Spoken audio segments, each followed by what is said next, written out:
Are you doing it like Lo said, just to be lazy because you think that's the easy way out? There's so many talented producers out here, like can't you come up with some original beats instead of a lazy sample? Listen, it's the Rap Life Review. Make sure you download the Rap Life playlist too on Apple. That would be very nice. That way when new music pops up, you get it right away. Shout out to all the barbs that support Rap Life, you know what I'm saying? And always get at me on Twitter and ask me to put Nicki's music in Rap Life. We appreciate the love. All right, new music this week.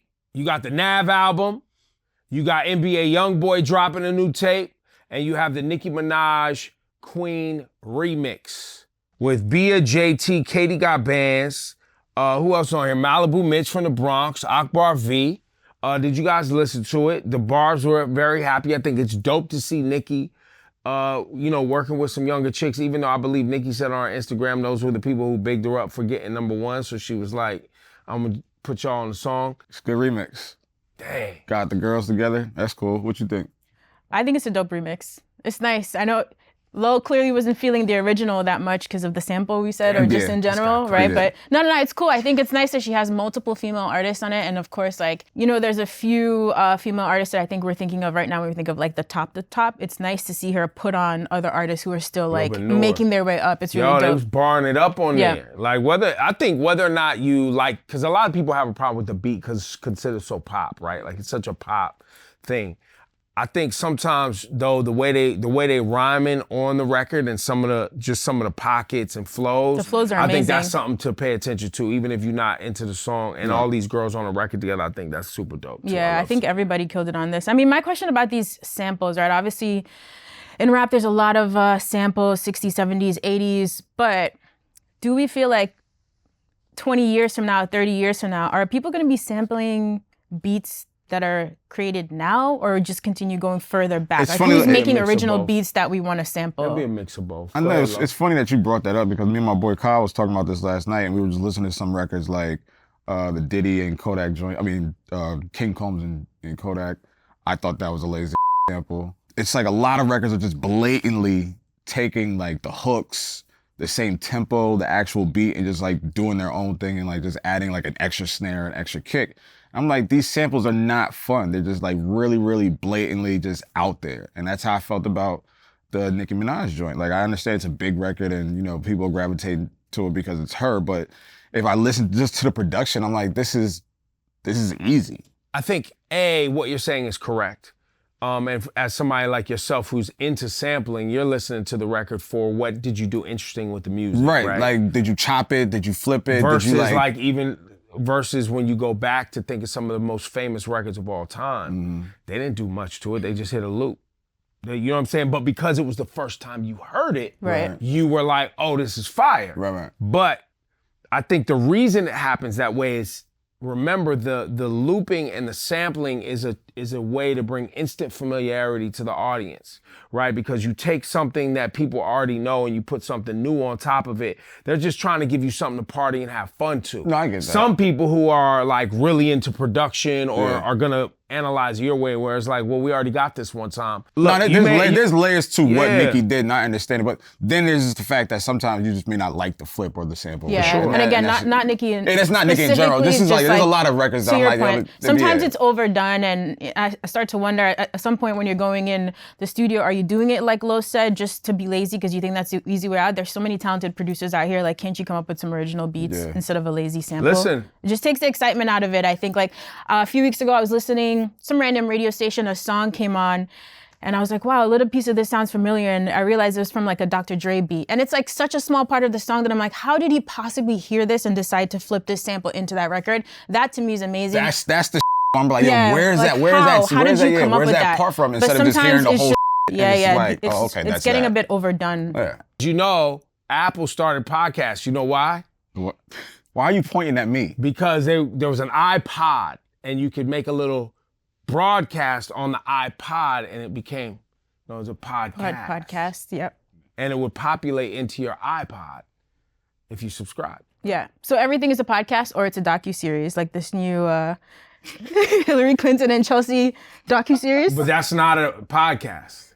Yeah, it's a There's no podcast. audio No, only he's saying version of the she's saying podcast either app. It's either a It's either a podcast podcast or or it's a a docuseries. docuseries, right? That's it. Those are the breakout formats now, right? Those are the Did you breakout watch? formats. Did you watch this docuseries? I did not watch the docuseries, but I've seen clips on Instagram. Oh yeah. Yep. So is that still a But docuseries? what if I've only seen docuseries? clips? What were you referring to? I saw them talk to Kim Kardashian and had like a quiz between Kim Kardashian and Hillary Clinton. And then I saw this Megan Thee Stallion one where they were having a sip and paint.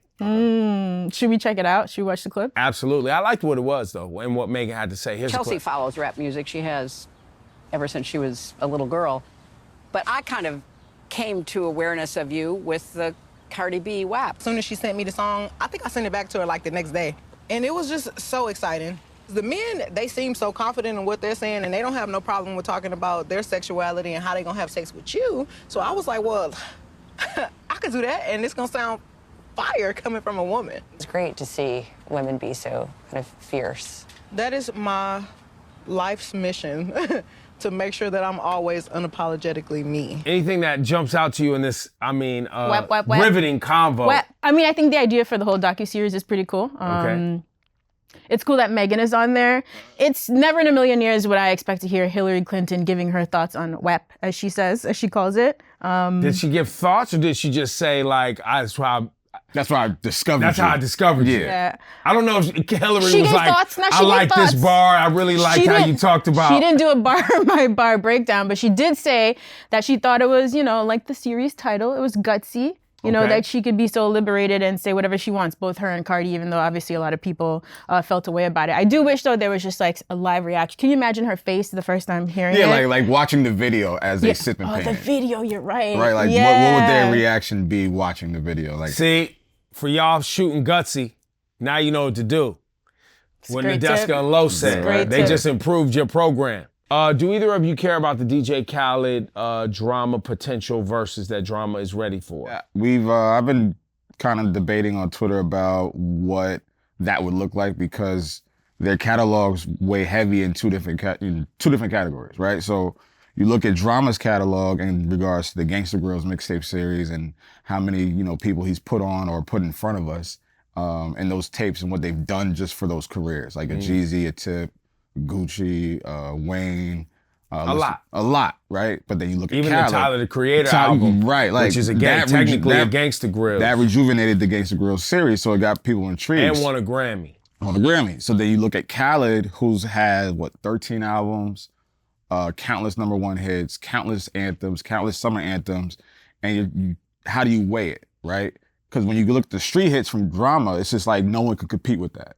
I look at maybe him and Clue doing something. I think this is a perfect example of the verses between Drama and Khaled. Mm-hmm. This is a perfect example. It would come down to what takes place on that stage that night, if it was supposed to happen. Because they both have, like you said, Khaled has #1s, Drama has these cultural classics and some hits, right? And he's got Lil Uzi Vert. Yeah. And he's got, Jack Harlow. like I said, Tyler the Creator, and he's got Jack Harlow, right, as an artist. Right.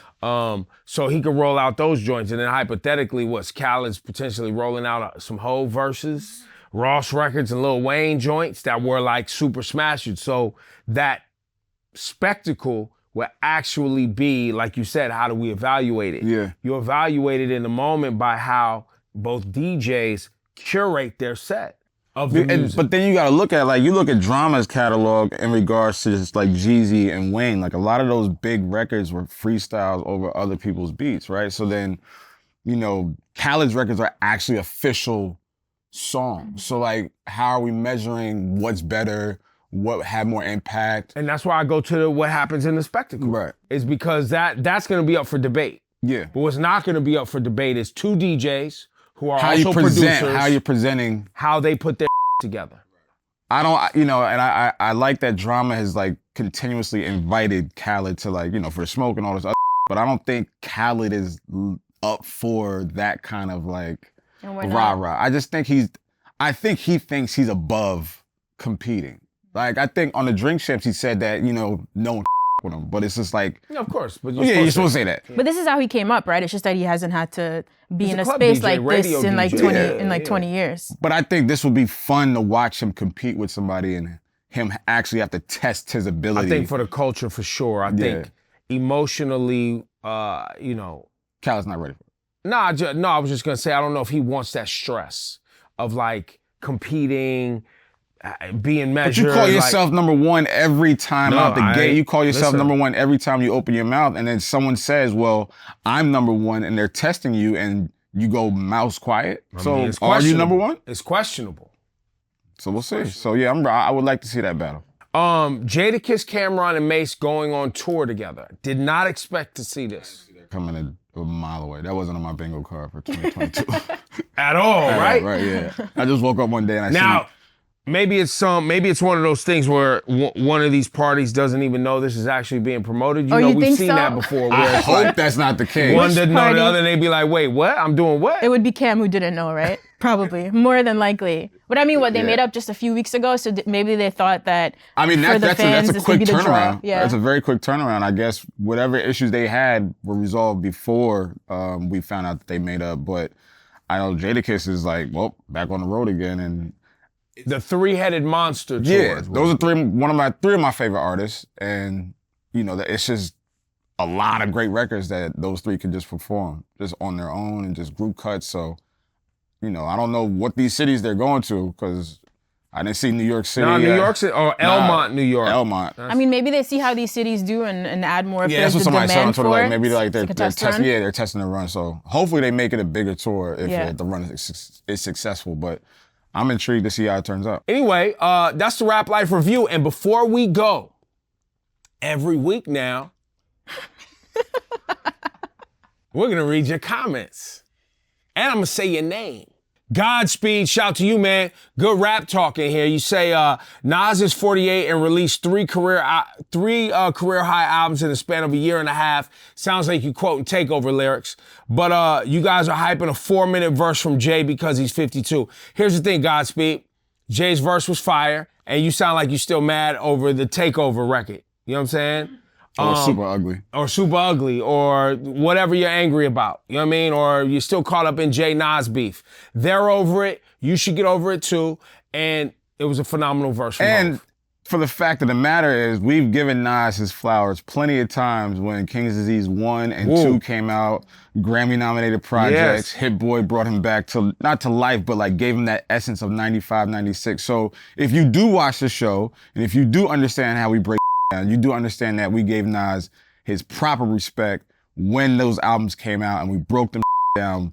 Wow, but thank you for your comment though. Beyonce is taking album of the year, says Jay James. Sorry, Rap Life fans. I can guarantee she's taking it with the masterpiece she just released. Why sorry? Why are you apologizing? He was clearly arguing with somebody else in there. You know what I mean? Because they were probably talking about other albums of the year when we were talking about albums of the year. Got it. But we also, in that discussion, we said hip-hop album of the year. We didn't say album of the year. So listening is very, very key. Yo, and then we got to close with the Kanye fans. Oh, man. Oh, yes. Hey, Kanye fans. Stop being little. I won't start there. Second, we love Kanye. We've talked about loving Kanye musically, his art, all of that. We bigged up Kanye. But for some reason, y'all as fans can't be critical of an individual who is literally acting bananas. Y'all don't really love Kanye. I'm going to say that. The real Kanye fans, people like me who grew up loving this man, it's like a family member. You want the best for them. Sometimes you need to tell them when to sit down and relax. Y'all don't really love Kanye. I think y'all are the hype beasts. I'm the just fans who came for the Yeezys. She's calling y'all Johnny Come Latelys. Y'all just like sneakers and clothes. You don't know nothing about this music. Nadeska said it. And sometimes you're so dysfunctional that the hate is love. And Kanye just happens to be that dysfunctional, where you guys perceive our critique as hate, but it's really... It's love. It's all love. We hated him. We wouldn't talk about him. We'll shout you guys out next week. We love the anger. We love the passion. We love the love. All right? Make sure you download that Rap Life playlist. Make sure you subscribe. Make sure you comment for Ebro and Low. I mean, for Nadeska and Low. I'm Ebro. Yeah, that part. See y'all next week. He sounds like Khaled on the outro. We love the love, we love the hate, we love the passion. You guys didn't think we was gonna do it. You didn't think we was gonna make it. God did. If you were feeling that episode of the Rap Life Review, make sure you hit that like button and subscribe to our YouTube channel. And if you have a question for us, leave it in the comments and we'll hit you back on the next episode.